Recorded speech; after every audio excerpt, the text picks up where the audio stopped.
ल है हामी यता आछौँ ल यसरी कस्तो राम्रो छ ल ल ल ल आमा के गर्नुभयो यस्तो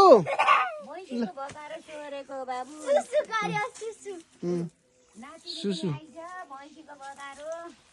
कर्म गरेको घरमा आएर भैँसी पालेको अहिले 50 वर्षमा पनि यहीँ आएर भैँसी पालेको छु भैँसी दुहुन पर्छ नातिनी पनि आइछन् मेरी नातिनी पनि आइछन् नि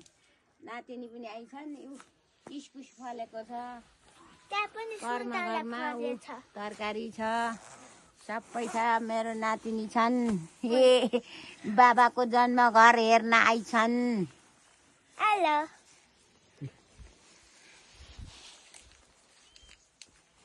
बाबाको जन्म घरमा हेर्न आइछन् भैँसीले हान्छ के हान्छ यो भैँसीले हान्छ